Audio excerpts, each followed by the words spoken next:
أعوذ بالله من الشيطان الرجيم. بسم الله الرحمن الرحيم. الحمد لله الذي أنزل على عبده الكتاب ولم يجعل له عوجا قيما لينذر بأسا شديدا من لدنه ويبشر المؤمنين الذين يعملون الصالحات أن لهم أجرا حسنا ماكثين فيه أبدا وينذر الذين قالوا اتخذ الله ولدا ما لهم به من علم ولا لآبائهم كبرت كلمة تخرج من أفواههم إن يقولون إلا كذبا فلعلك باخع نفسك على آثارهم إن لم يؤمنوا بهذا الحديث أسفا إنا جعلنا ما على الأرض زينة لها لنبلوهم أيهم أحسن عملا وإنا لجاعلون ما عليها صعيدا جرزا أم حسبت أن أصحاب الكهف والرقيم كانوا من آياتنا عجبا إذ أوى الفتية إلى الكهف فقالوا ربنا آتنا من لدنك رحمة وهيئ لنا من أمرنا رشدا فضربنا على آذانهم في الكهف سنين عددا ثم بعثناهم لنعلم أي الحزبين أحصى لما لبثوا أمدا نحن نقص عليك نبأهم بالحق إنهم فتية آمنوا بربهم وزدناهم هدى وربطنا على قلوبهم إذ قاموا فقالوا ربنا رب السماوات والأرض لن ندعو من دونه إلها لقد قلنا إذا شططا هؤلاء قوم اتخذوا من دونه آلهة لولا يأتون عليهم بسلطان بين فمن أظلم ممن افترى على الله كذبا وإذ اعتزلتموهم وما يعبدون إلا الله فأووا إلى الكهف ينشر لكم ربكم من رحمته ويهيئ لكم من أمركم مرفقا وترى الشمس إذا طلعت تزاور عن كهفهم ذات اليمين وإذا غربت تقرضهم ذات الشمال وهم في فجوة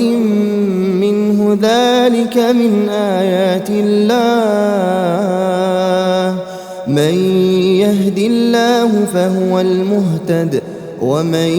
يضلل فلن تجد له وليا مرشدا وتحسبهم أيقاظا وهم رقود ونقلبهم ذات اليمين وذات الشمال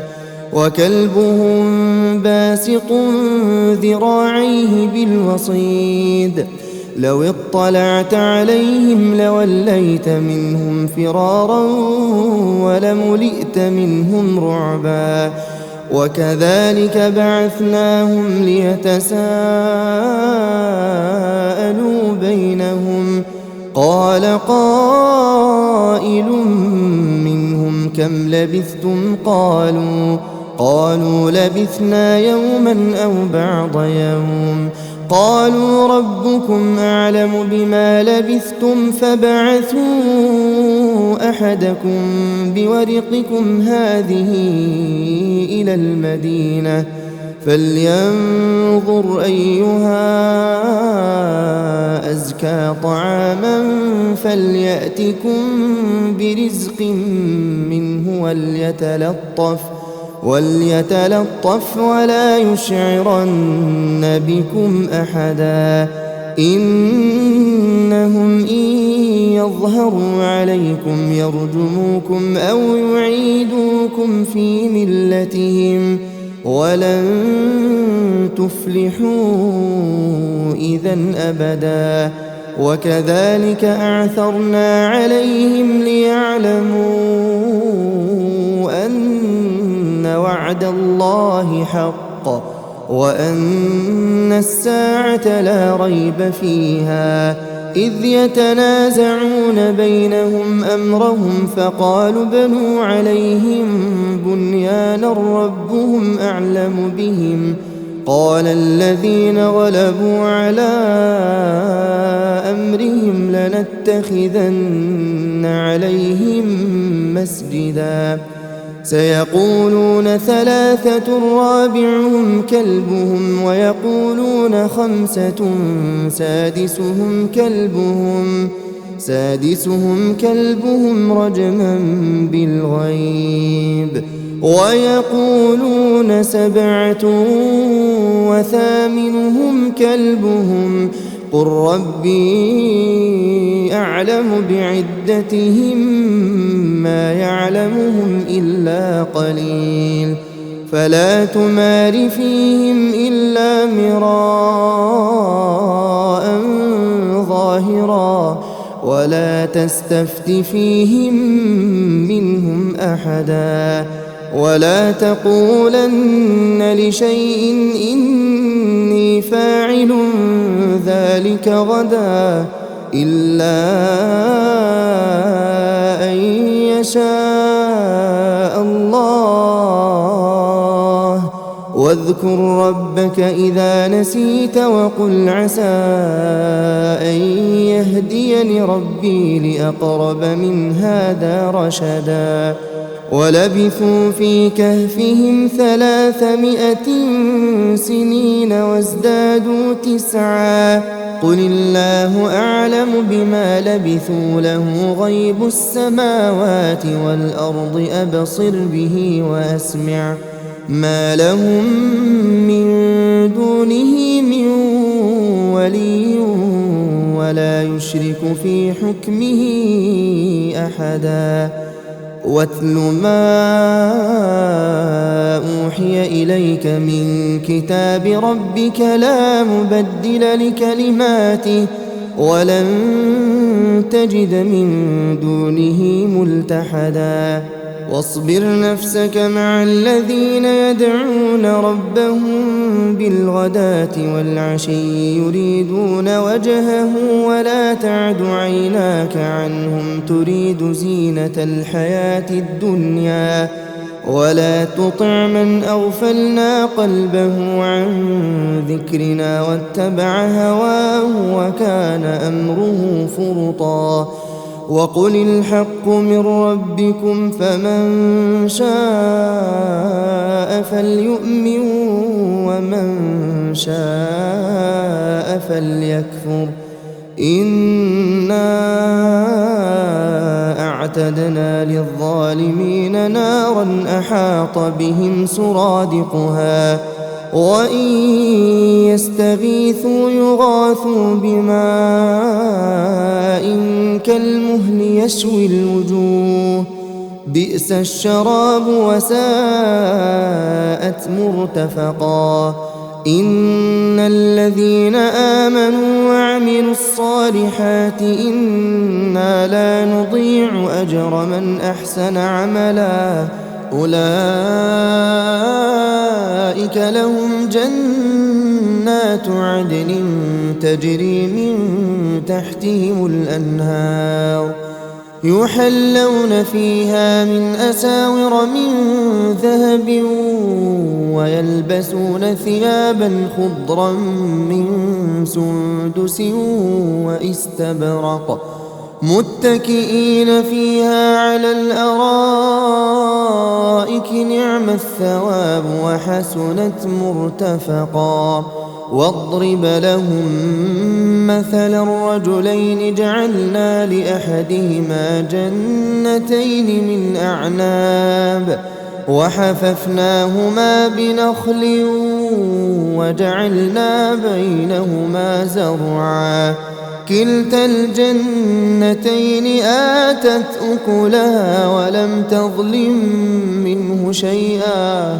وفجرنا خلالهما نهرا. وكان له ثمر فقال لصاحبه وهو يحاوره أنا أكثر منك مالا وأعز نفرا. ودخل جنته وهو ظالم لنفسه قال ما أظن أن تبيد هذه أبدا وما أظن الساعة قائمة ولئن رددت إلى ربي لأجدن خيرا منها منقلبا. قال له صاحبه وهو يحاوره أكفرت بالذي خلقك من تراب ثم من نطفة ثم سواك رجلا لكن هو الله ربي ولا أشرك بربي أحدا. ولولا إذ دخلت جنتك قلت ما شاء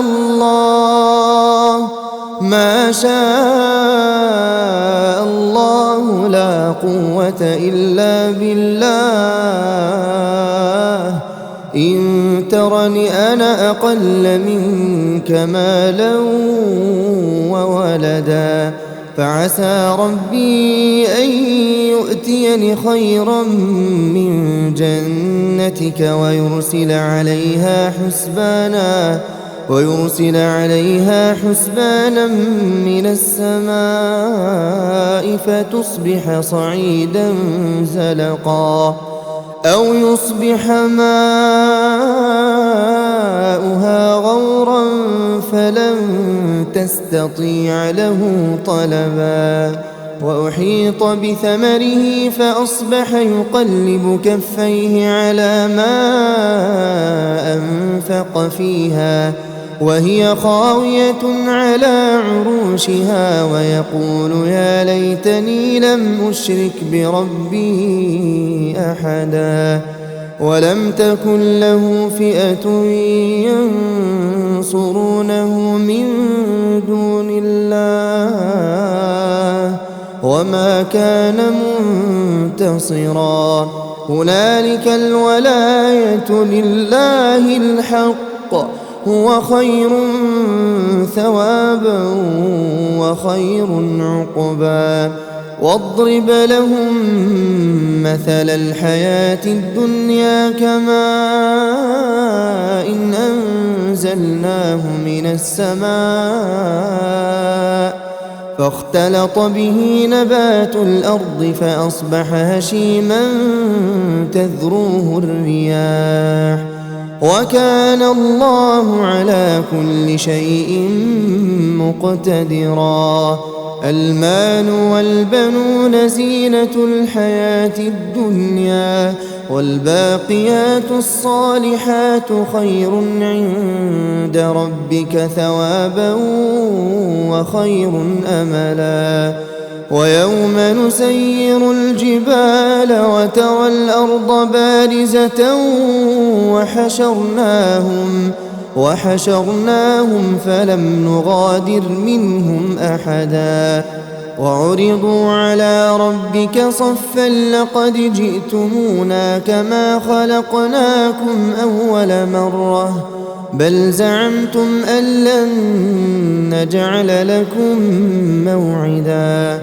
ووضع الكتاب فترى المجرمين مشفقين مما فيه ويقولون يا ويلتنا ما لهذا الكتاب لا يغادر صغيرة ولا كبيرة إلا أحصاها ووجدوا ما عملوا حاضرا ولا يظلم ربك أحدا وإذ قلنا للملائكة اسجدوا لآدم فسجدوا إلا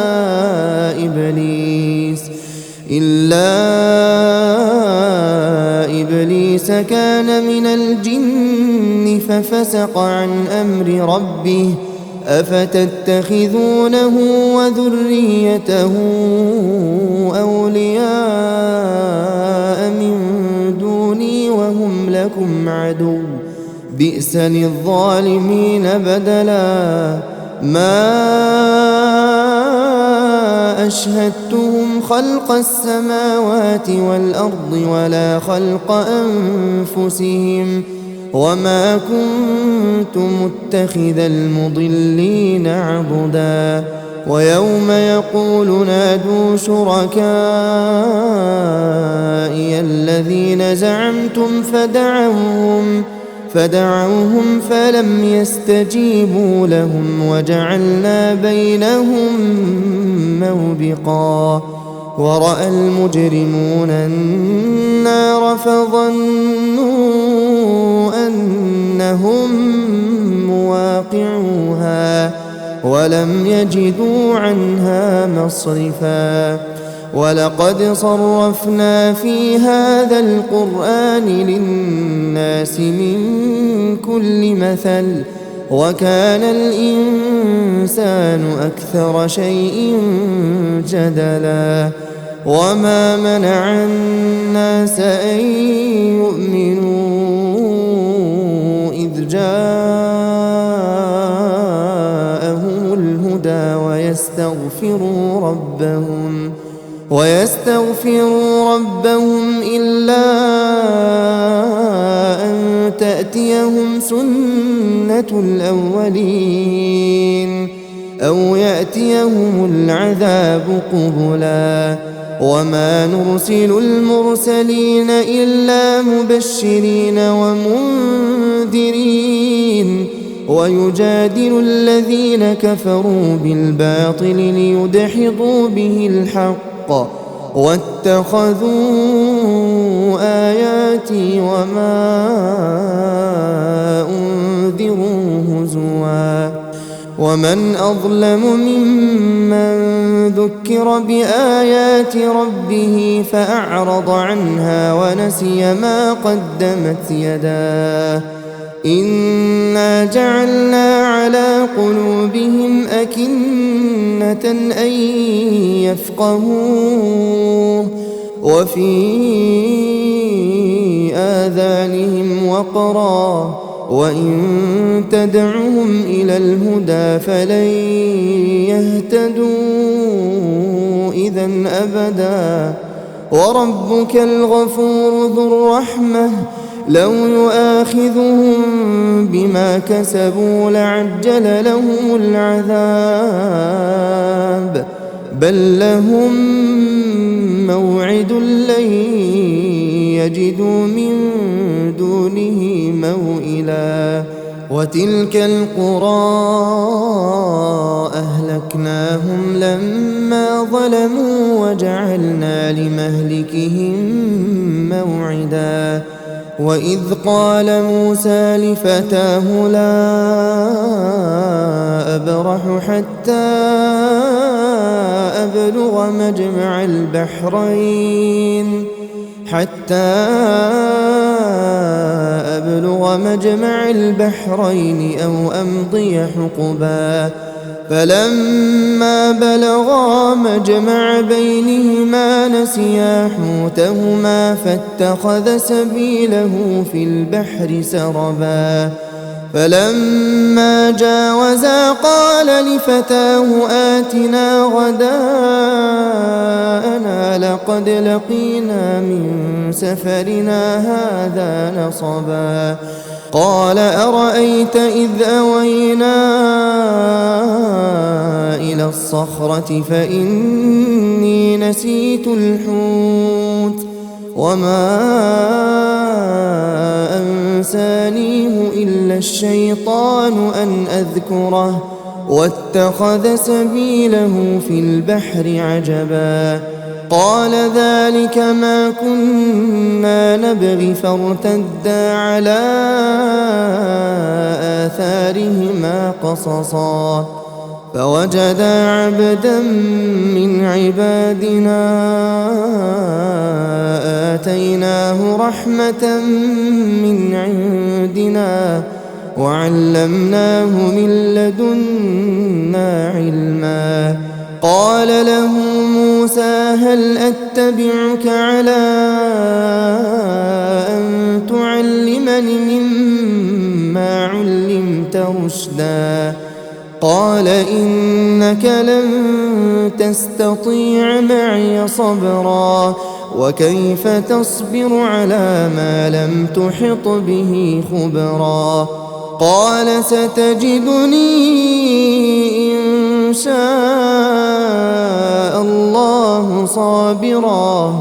إن شاء الله صابرا ولا أعصي لك أمرا قال فإن اتبعتني فلا تسألني عن شيء حتى أحدث لك منه ذكرا فانطلقا حتى إذا ركبا في السفينة خرقها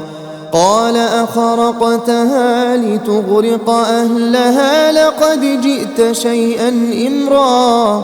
قال ألم أقل إنك لن تستطيع معي صبرا قال لا تؤاخذني بما نسيت ولا ترهقني من أمري عسرا فانطلقا حتى إذا لقيا غلاما فقتله قال أقتلت نفسا زكية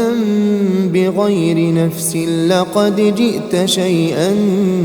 نكرا قال ألم أقل لك إنك لن تستطيع معي صبرا قال إن سألتك عن شيء بعدها فلا تصاحبني قد بلغت من لدني عذرا فانطلقا حتى إذا أتيا أهل قرية استطعما أهلها فأبوا أن يضيفوهما فوجدا فيها جدارا يريد أن ينقض فأقامه قال لو شئت لاتخذت عليه أجرا قال هذا فراق بيني وبينك سأنبئك بتأويل ما لم تستطع عليه صبرا أما السفينة فكانت لمساكين يعملون في البحر فأردت أن أعيبها وكان وراءهم ملك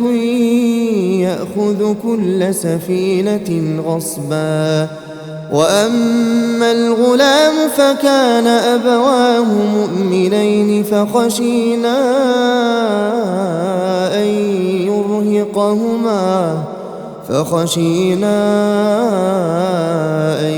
يرهقهما طغيانا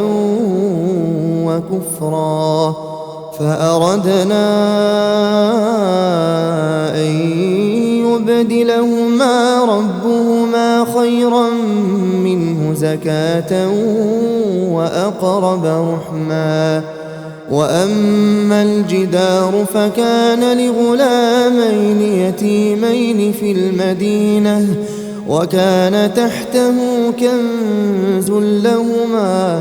وكان أبوهما صالحا فأراد ربك أن يبلغا أشدهما ويستخرجا كنزهما رحمة من ربك وما فعلته عن أمري ذلك تأويل ما لم تسطع عليه صبرا ويسألونك عن ذي القرنين قل سأتلو عليكم منه ذكرا إنا مكنا له في الأرض وآتيناه من كل شيء سببا فأتبع سببا حتى إذا بلغ مغرب الشمس وجدها تغرب في عين حمئة ووجد عندها قوما قلنا يا ذا القرنين إما أن تعذب وإما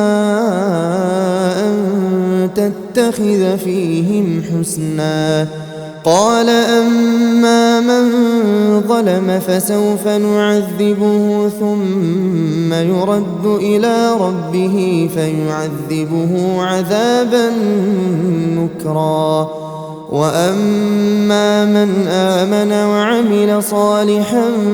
فله جزاء الحسنى وسنقول له من أمرنا يسرا ثم أتبع سببا حتى إذا بلغ مطلع الشمس وجدها تطلع على قوم لم نجعل لهم من دونها سترا كذلك وقد أحطنا بما لديه خبرا ثم أتبع سببا حتى إذا بلغ بين السدين وجد من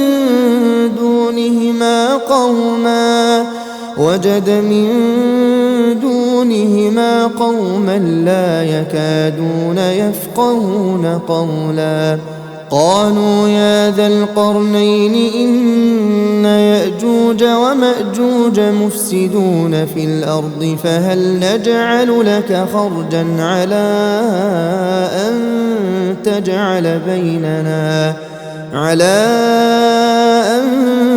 تجعل بيننا وبينهم سدا قال ما مكني فيه ربي خير فأعينوني بقوة أجعل بينكم وبينهم ردما آتوني زبر الحديد حتى إذا ساوى بين الصدفين قال انفخوا حتى إذا جعله نارا قال آتوني أفرغ عليه قطرا فما استطاعوا أن يظهروه وما استطاعوا له نقبا قال هذا رحمة من ربي فإذا جاء وعد ربي جعله دكاء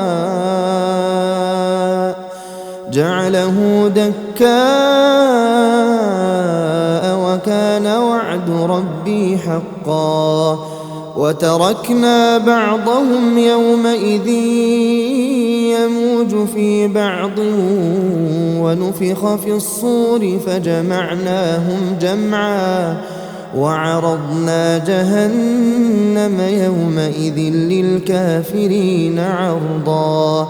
الذين كانت أعينهم في غطاء عن ذكري وكانوا لا يستطيعون سمعا أفحسب الذين كفروا أن يتخذوا عبادي من دوني أولياء إنا أعتدنا جهنم للكافرين نزلا قل هل ننبئكم بالأخسرين أعمالا الذين ضل سعيهم في الحياة الدنيا وهم يحسبون أنهم يحسنون صنعا أولئك الذين كفروا بآيات ربهم ولقائه فحبطت أعمالهم فلا نقيم لهم يوم القيامة وزنا ذلك جزاؤهم جهنم بما كفروا واتخذوا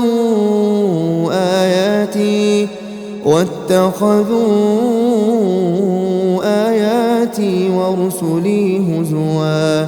إن الذين آمنوا وعملوا الصالحات كانت لهم جنات الفردوس نزلا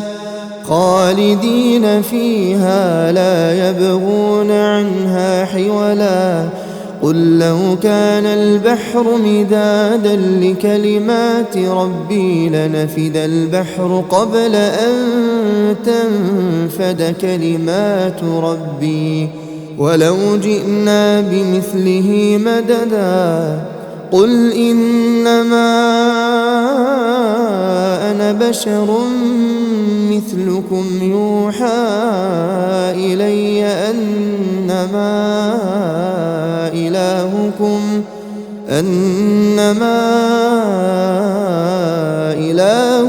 إله واحد فمن كان يرجو لقاء ربه فليعمل عملا صالحا ولا يشرك بعبادة ربه أحدا. بسم الله الرحمن الرحيم. الحمد لله الذي أنزل على عبده الكتاب ولم يجعل له عوجا قيما لينذر بأسا شديدا من لدنه ويبشر المؤمنين الذين يعملون الصالحات أن لهم أجرا حسنا ماكثين فيه أبدا وينذر الذين قالوا اتخذ الله ولدا ما لهم به من علم ولا لآبائهم كبرت كلمة تخرج من أفواههم إن يقولون إلا كذبا فلعلك باخع نفسك على آثارهم إن لم يؤمنوا بهذا الحديث أسفا إنا جعلنا ما على الأرض زينة لها لنبلوهم أيهم أحسن عملا وإنا لجاعلون ما عليها صعيدا جرزا أم حسبت أن أصحاب الكهف والرقيم كانوا من آياتنا عجبا إذ أوى الفتية إلى الكهف فقالوا ربنا آتنا من لدنك رحمة وهيئ لنا من أمرنا رشدا فضربنا على آذانهم في الكهف سنين عددا ثم بعثناهم لنعلم أي الحزبين أحصى لما لبثوا أمدا نحن نقص عليك نبأهم بالحق إنهم فتية آمنوا بربهم وزدناهم هدى وربطنا على قلوبهم إذ قاموا فقالوا ربنا رب السماوات والأرض لن ندعو من دونه إلها لقد قلنا إذا شططا هؤلاء قوم اتخذوا من دونه آلهة لولا يأتون عليهم بسلطان بين فمن أظلم ممن افترى على الله كذبا وإذ اعتزلتموهم وما يعبدون إلا الله فأووا إلى الكهف ينشر لكم ربكم من رحمته ويهيئ لكم من أمركم مرفقا وترى الشمس إذا طلعت تزاور عن كهفهم ذات اليمين وإذا غربت تقرضهم ذات الشمال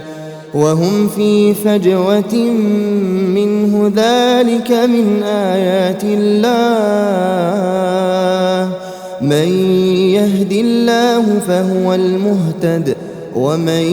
يضلل فلن تجد له وليا مرشدا وتحسبهم أيقاظا وهم رقود ونقلبهم ذات اليمين وذات الشمال وكلبهم باسط ذراعيه بالوصيد لو اطلعت عليهم لوليت منهم فرارا ولملئت منهم رعبا وكذلك بعثناهم ليتساءلوا بينهم قال قائل منهم كم لبثتم قالوا لبثنا يوما أو بعض يوم قالوا ربكم أعلم بما لبثتم فابعثوا أحدكم بورقكم هذه إلى المدينة فلينظر أيها أزكى طعاما فليأتكم برزق منه وليتلطف ولا يشعرن بكم أحدا إنهم إن يظهروا عليكم يرجموكم أو يعيدوكم في ملتهم ولن تفلحوا إذا أبدا وكذلك أعثرنا عليهم ليعلموا أن وعد الله حق وأن الساعة لا ريب فيها إذ يتنازعون بينهم أمرهم فقالوا بنوا عليهم بنيانا ربهم أعلم بهم قال الذين غلبوا على أمرهم لنتخذن عليهم مسجدا سيقولون ثلاثة رابعهم كلبهم ويقولون خمسة سادسهم كلبهم رجما بالغيب ويقولون سبعة وثامنهم كلبهم قل ربي أعلم بعدتهم ما يعلمهم إلا قليل فلا تمار فيهم إلا مراء ظاهرا ظاهرا ولا تستفت فيهم منهم أحدا ولا تقولن لشيء إني فاعل ذلك غدا إلا أن يشاء الله واذكر ربك إذا نسيت وقل عسى أن يهديني ربي لأقرب من هذا رشدا ولبثوا في كهفهم 300 سنين وازدادوا 9 قل الله أعلم بما لبثوا له غيب السماوات والأرض أبصر به وأسمع ما لهم من دونه من ولي ولا يشرك في حكمه أحدا واتل ما أوحي إليك من كتاب ربك لا مبدل لكلماته ولن تجد من دونه ملتحدا واصبر نفسك مع الذين يدعون ربهم بالغداة والعشي يريدون وجهه ولا تعد عيناك عنهم تريد زينة الحياة الدنيا ولا تطع من أغفلنا قلبه عن ذكرنا واتبع هواه وكان أمره فرطا وقل الحق من ربكم فمن شاء فليؤمن ومن شاء فليكفر إنا أعتدنا للظالمين نارا أحاط بهم سرادقها وإن يستغيثوا يغاثوا بماء كالمهل يشوي الوجوه بئس الشراب وساءت مرتفقا إن الذين آمنوا وعملوا الصالحات إنا لا نضيع أجر من أحسن عملا أولئك لهم جنات عدن تجري من تحتهم الأنهار يحلون فيها من أساور من ذهب ويلبسون ثيابا خضرا من سندس واستبرق متكئين فيها على الأرائك نعم الثواب وحسنت مرتفقا واضرب لهم مثل الرجلين جعلنا لأحدهما جنتين من أعناب وحففناهما بنخل وجعلنا بينهما زرعا كلتا الجنتين آتت أكلها ولم تظلم منه شيئا وفجرنا خلالهما نهرا وكان له ثمر فقال لصاحبه وهو يحاوره أنا أكثر منك مالا وأعز نفرا ودخل جنته وهو ظالم لنفسه قال ما أظن أن تبيد هذه أبدا وما أظن الساعة قائمة ولئن رددت إلى ربي لأجدن خيرا منها منقلبا قال له صاحبه وهو يحاوره أكفرت بالذي خلقك من تراب ثم من نطفة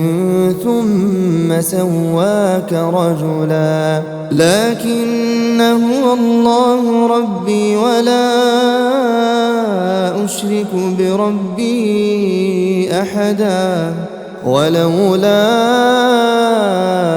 إذ دخلت جنتك قلت ما شاء الله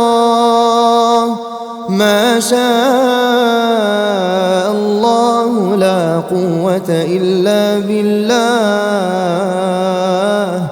إن ترني أنا أقل منك مالا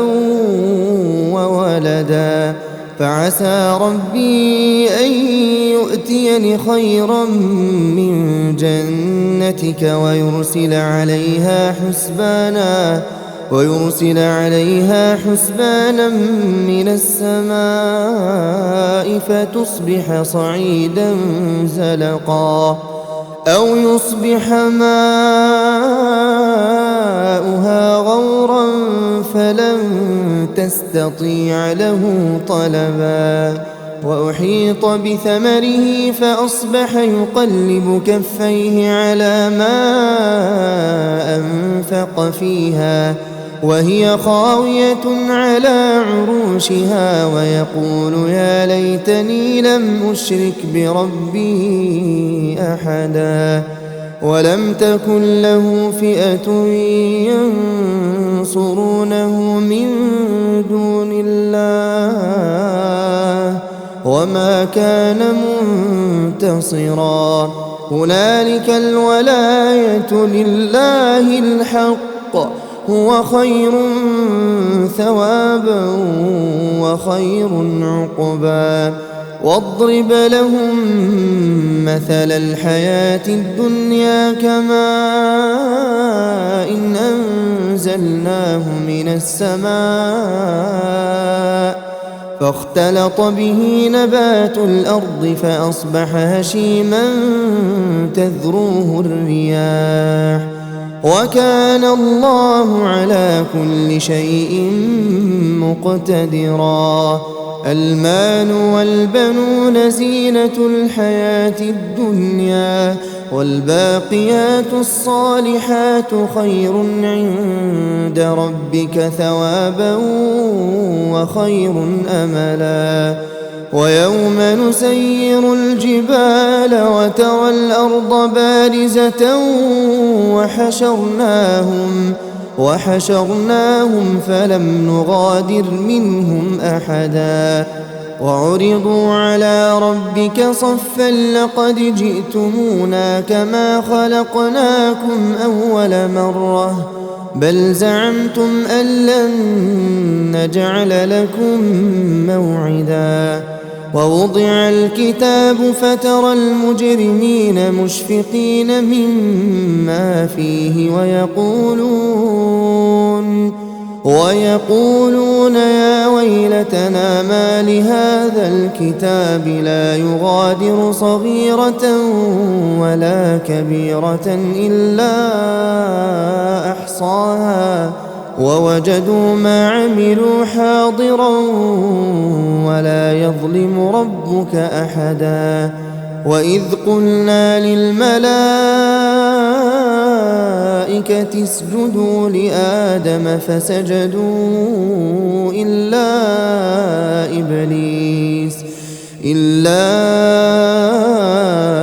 إبليس كان من الجن ففسق عن أمر ربه أفتتخذونه وذريته أولياء من دوني وهم لكم عدو بئس للظالمين بدلا ما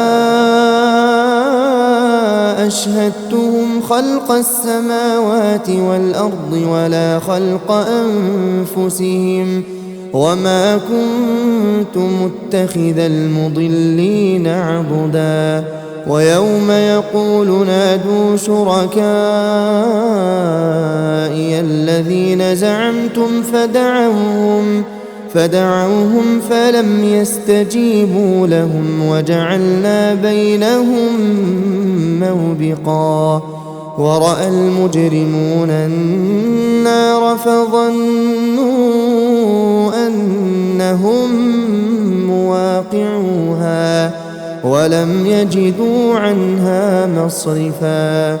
ولقد صرفنا في هذا القرآن للناس من كل مثل وكان الإنسان أكثر شيء جدلا وما منع الناس أن يؤمنوا إذ جاءهم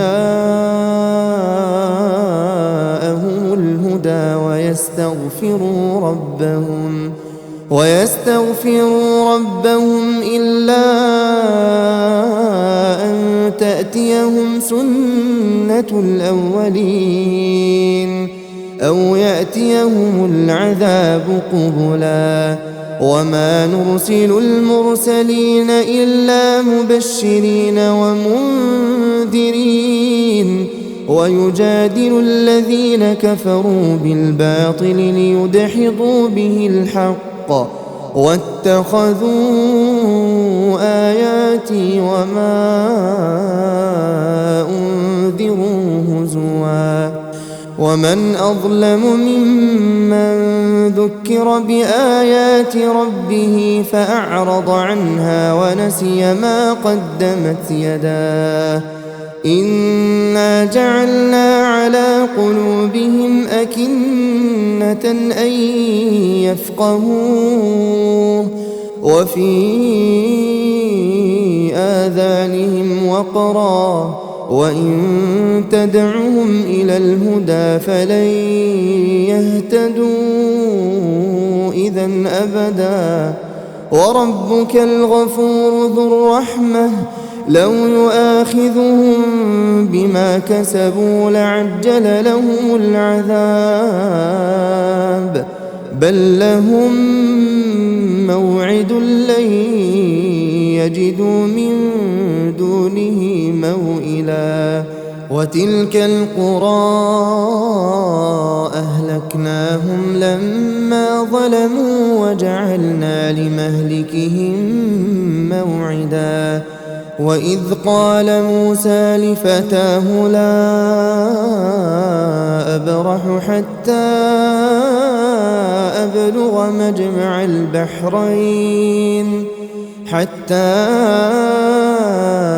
أبلغ مجمع البحرين أو أمضي حقبا فلما بلغا مجمع بينهما نسيا حوتهما فاتخذ سبيله في البحر سربا فلما جاوزا قال لفتاه آتنا غداءنا لقد لقينا من سفرنا هذا نصبا قال أرأيت إذ أوينا إلى الصخرة فإني نسيت الحوت وما أنسانيه إلا الشيطان أن أذكره واتخذ سبيله في البحر عجبا قال ذلك ما كنا نبغي فارتدا على آثارهما قصصا فوجدا عبدا من عبادنا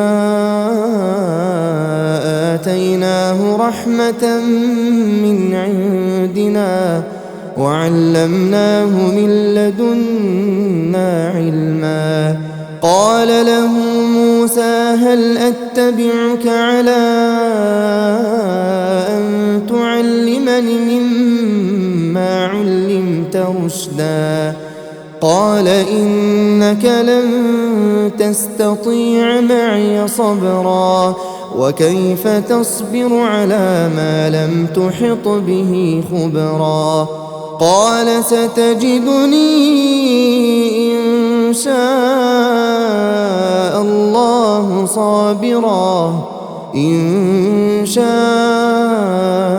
الله صابرا ولا أعصي لك أمرا قال فإن اتبعتني فلا تسألني عن شيء حتى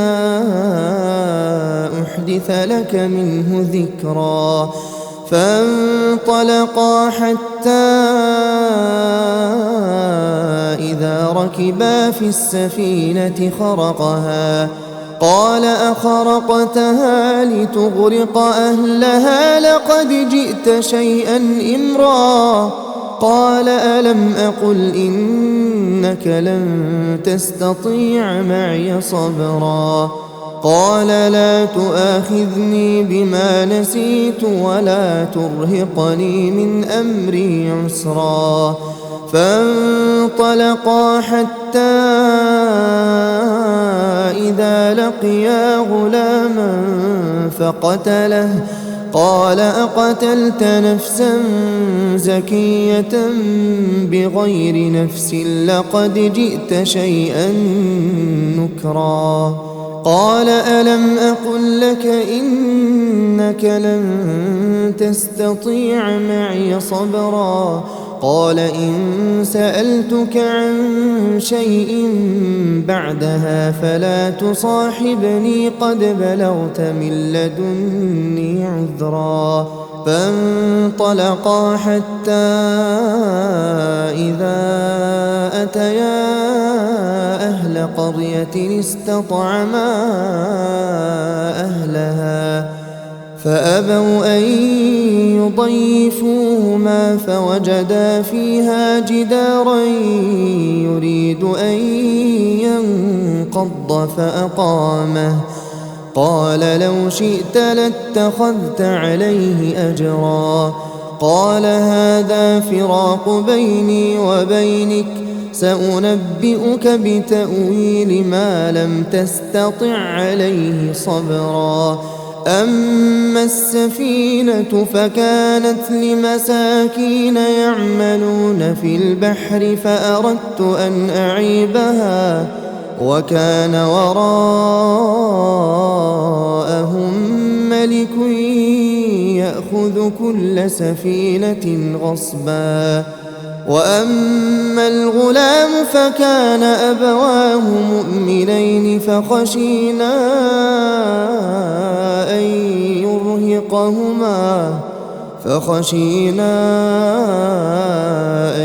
يرهقهما طغيانا وكفرا. فأردنا أن يبدلهما ربهما خيرا منه زكاة وأقرب رحما. وأما الجدار فكان لغلامين يتيمين في المدينة وكان تحته كنز لهما وكان أبوهما صالحا فأراد ربك أن يبلغا أشدهما ويستخرجا كنزهما رحمة من ربك وما فعلته عن أمري ذلك تأويل ما لم تسطع عليه صبرا. ويسألونك عن ذي القرنين قل سأتلو عليكم منه ذكرا. إنا مكنا له في الأرض وآتيناه من كل شيء سببا فأتبع سببا حتى إذا بلغ مغرب الشمس وجدها تغرب في عين حمئة ووجد عندها قوما قلنا يا ذا القرنين إما أن تعذب وإما أن تتخذ فيهم حسنا. قال أما من ظلم فسوف نعذبه ثم يرد إلى ربه فيعذبه عذابا نكرا. وأما من آمن وعمل صالحا فله جزاء الحسنى وسنقول له من أمرنا يسرا ثم أتبع سببا حتى إذا بلغ مطلع الشمس وجدها تطلع على قوم لم نجعل لهم من دونها سترا كذلك وقد أحطنا بما لديه خبرا ثم أتبع سببا حتى إذا بلغ بين السدين وجد من دونهما قوما لا يكادون يفقهون قولا قالوا يا ذا القرنين إن يأجوج ومأجوج مفسدون في الأرض فهل نجعل لك خرجا على أن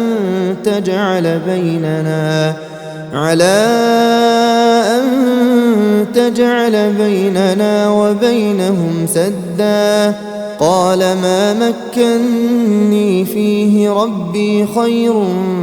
فأعينوني بقوة أجعل بينكم وبينهم ردما آتوني زبر الحديد حتى إذا ساوى بين الصدفين قال انفخوا حتى إذا جعله نارا قال آتوني أفرغ عليه قطرا فما استطاعوا أن يظهروه وما استطاعوا له نقبا قال هذا رحمة من ربي فإذا جاء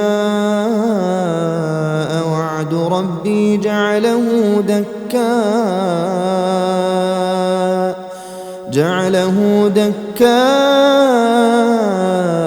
وكان وعد ربي حقا وتركنا بعضهم يومئذ يموج في بعض ونفخ في الصور فجمعناهم جمعا وعرضنا جهنم يومئذ للكافرين عرضا الذين كانت أعينهم في غطاء عن ذكري وكانوا لا يستطيعون سمعا أفحسب الذين كفروا أن يتخذوا عبادي من دوني أولياء إنا أعتدنا جهنم للكافرين نزلا قل هل ننبئكم بالأخسرين أعمالا الذين ضل سعيهم في الحياة الدنيا وهم يحسبون أنهم يحسنون صنعا أولئك الذين كفروا بآيات ربهم ولقائه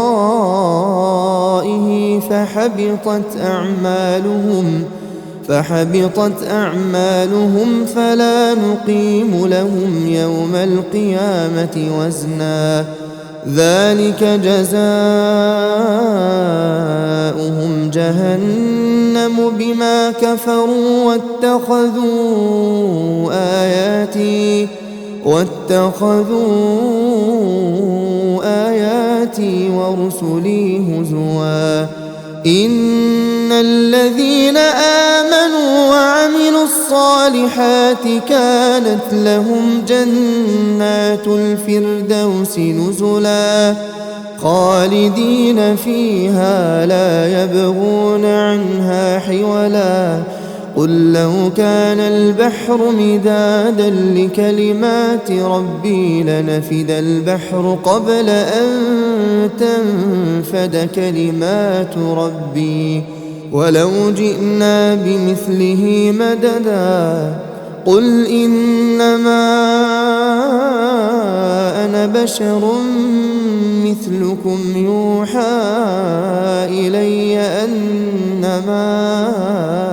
إلهكم